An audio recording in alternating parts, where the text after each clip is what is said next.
Before dawn, the bells begin to toll, not the bright peal of celebration, nor the measured rhythm that calls merchants to market, but a slow, uncertain ringing that drifts through the damp London air like a warning carried on fog. You wake beneath a coarse wool blanket, the chill of early autumn pressing through the timber walls of your house. It is the year 1348, and London is restless. You lie still for a moment, listening. Beyond your shuttered window, the city murmurs. A cart creaks over uneven stones. Somewhere a dog barks. The bells continue, heavy and spaced apart, from a parish church not far from the Thames. You cannot see the river from your home, but you smell it. Mud, brine, fish, and smoke mingle together in the morning mist. You rise from your straw-stuffed mattress. Your linen shift clings cool against your skin. Over it, you pull a woolen kirtle dyed a modest brown, the color uneven from local woad and walnut husks. The fabric is thick but worn at the cuffs. You fasten it with a narrow leather belt. If you are a man, you draw on hose tied at the waist and a short woolen tunic belted at the hip. If a woman, you lace your gown tight at the bodice and cover your hair with a linen coif. Either way, your clothing speaks quietly of your station, respectable but not wealthy. The rich wear scarlet and deep blue, trimmed with fur and lined in silk. You wear what London's trades can afford. The floor beneath your feet is packed earth, scattered with rushes meant to sweeten the air. The rushes have not been changed in weeks. They crackle as you cross the room. Outside, London stretches in timber and stone. Houses lean toward one another across narrow lanes, their upper stories jutting over the street as if conspiring in whispers. Wattle and daub walls, oak beams blackened by age, and thatched or tiled roofs press close together within the old Roman walls of the city. Smoke escapes through open louvers in rooftops, drifting upward into a sky the color of pewter. You step into the lane. The air is damp and carries the lingering cool of night. It has rained recently. Puddles reflect the crooked geometry of the houses. The street is not paved here. Mud clings to your shoes. Simple leather turn shoes, thin-soled and practical. A woman across the way empties a chamber pot into the gutter, calling out a warning before she throws. The liquid joins the slow trickle running down the center of the street toward the Thames. London wakes early. Apprentices in rough wool tunics hurry past, their belts hung with tools. A baker's boy carries a basket of coarse brown loaves, steam rising into the chill. Wow, the smell is warm and comforting, a small mercy against the unease that has crept into the city over the past weeks. You have heard the rumors, ships arriving from the south, stories from Bristol, from the ports of Dorset, a sickness that began far beyond England, in lands most Londoners will never see. Across the sea, through France, riding trade routes like an invisible passenger. They say it strikes swiftly. They say whole households fall silent in days. You try not to dwell on it as you make your way toward the market. The closer you come to Cheapside, the more crowded the streets become. Stalls are being erected, wooden trestles, canvas awnings in muted shades of cream and faded red. Merchants call out their wares. Fishmongers display eels and river fish on beds of damp straw. Butchers hang cuts of mutton from iron hooks. The metallic scent of blood mingles with the sweetness of apples from Kent and the sharp tang of onions. Men of higher station pass through the market with measured steps. They wear long gowns of fine wool, some lined with vair or miniver, their sleeves wide and flowing. Their belts are ornamented with metalwork, their shoes pointed in the fashion of the day. Gold rings flash as they gesture. A few carry small pomanders, metal spheres filled with herbs and spices, held discreetly near the nose. The clergy move differently. A priest in a black cassock threads through the crowd, rosary beads at his waist. His expression is grave. The bells you heard at dawn were not alone. Across the city, parish after parish has begun to toll more frequently. You reach a familiar stall and exchange coins, small silver pennies, for bread and a wedge of hard cheese. The transaction is brief. Hands avoid touching longer than necessary. There is talk now, not whispered but open. A man near the well swears that two sailors from a ship docked near the Pool of London fell ill within a day of arriving. A woman insists her cousin in Southwark has taken to bed with fever. Another claims it is God's punishment, a reckoning for pride and greed. Heads nod. Others glance around nervously, as though the sickness might be listening. Overhead, the sky remains low and gray. The Thames moves sluggishly beyond the city's edge, crowded with cogs and smaller boats. Trade does not stop easily. Wool, England's lifeblood, must still cross the channel. Wine must still come from Gascony. London depends on the river as much as it fears what travels upon it.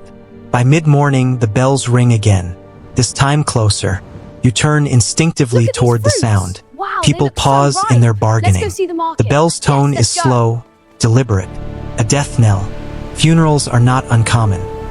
Life in 1348 is fragile even in the best of times.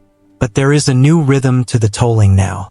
It repeats from parish to parish, echoing across the city like a message carried in iron. You decide to pass by St. Paul's Cathedral. The great church dominates the skyline, its tall spire rising above the clustered rooftops. Built of stone, solid and pale against the darker timbered houses, it feels eternal. Within its walls, merchants sometimes conduct business. Scholars debate. Prayers rise daily in Latin chant. Today, its courtyard is more crowded than usual. You step inside. The air changes immediately, cooler, scented with incense and candle wax. Light filters through narrow stained glass windows, casting muted reds and blues onto the stone floor. The vaulted ceiling disappears into shadow. The murmur of voices blends with the distant echo of plainsong, low and solemn. A line has formed near a side chapel. People kneel, confessing sins in hushed tones. A mother presses her child close, whispering prayers into tangled hair. A wealthy alderman stands apart, speaking urgently with a canon of the church. Even here, distinctions of class persist. The wealthy are afforded private counsel. The poor wait their turn. You kneel. The stone is cold beneath you.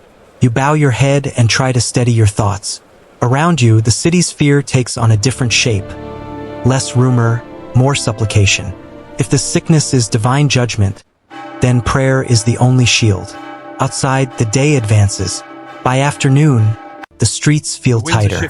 Word spreads quickly in a city this size. A household near the river has shut its doors. A red cross has been daubed in chalk upon the wood, crude but unmistakable. Some say it is a warning. Others say it is mercy. You pass by at a distance. Neighbors stand across the lane, watching in silence. No one approaches the door.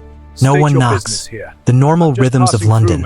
Shared wells, borrowed tools, gossip traded from window to window, hesitate and falter.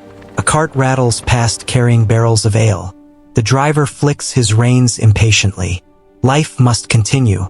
Taverns remain open. In one, you glimpse men gathered over cups, their voices louder than necessary, as if volume alone can drown unease. A fiddler plays a quick, nervous tune. Look at these fruits. Music in 1348 Wow, is simple but persistent. Stringed instruments, small drums, voices raised in familiar ballads. Today, the melody falters now and then, uncertain. The afternoon light turns thin and pale. Clouds gather again, pressing low over the city. Smoke from hearth fires hangs trapped beneath them. The smell of tallow candles and damp wool thickens the air. You feel it in your chest. Not illness, not yet, but the weight of anticipation. You return home before dusk. Along the way, you notice subtle changes. A merchant closes his shutters earlier than usual.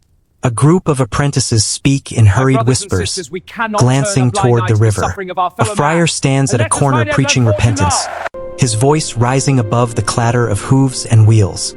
He speaks of mortality, of humility, of preparing one's soul. The sun sinks behind the western edge of the city walls, staining the clouds briefly with amber before surrendering to gray. Torches are lit along busier streets. Their flames flicker in the damp air, casting long shadows that distort the shapes of buildings and people alike. Inside your home, you light a small rushlight. The flame sputters, then steadies. Shadows dance along the timber beams. You sit with your bread and cheese untouched for a moment, listening again to the bells. They ring more often now, not in frantic chaos, but in a steady cadence that suggests the beginning of something larger than any single parish. Somewhere across London, another family gathers around a bed. Somewhere a priest murmurs last rites. Somewhere a door is closed and barred. You think of the ships, of the markets, of the crowded lanes where shoulders brush and coins change hands. The city has endured much before: fires, famine, war. It stands within ancient walls laid by Romans, rebuilt by Saxons, shaped by Norman kings. It feels immovable, inevitable.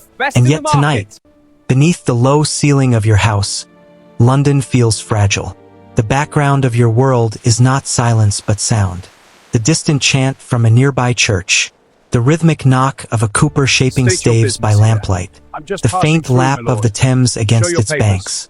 Above all, the bells, iron voices speaking across stone and timber. You lie down again on your straw mattress, still clothed against the cold. Through the narrow window, you see only a sliver of sky. No stars pierce the cloud cover. The air smells of smoke and rain, and humanity pressed too close together within walls that have stood for centuries. You close your eyes. In the darkness, London continues, breathing, trading, praying, fearing. The plague has not yet revealed its full fury here.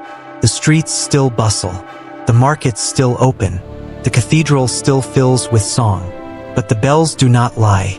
As sleep finally claims you, their slow tolling carries one undeniable truth through the night air of 1348. By tomorrow, the city you know will begin to change forever.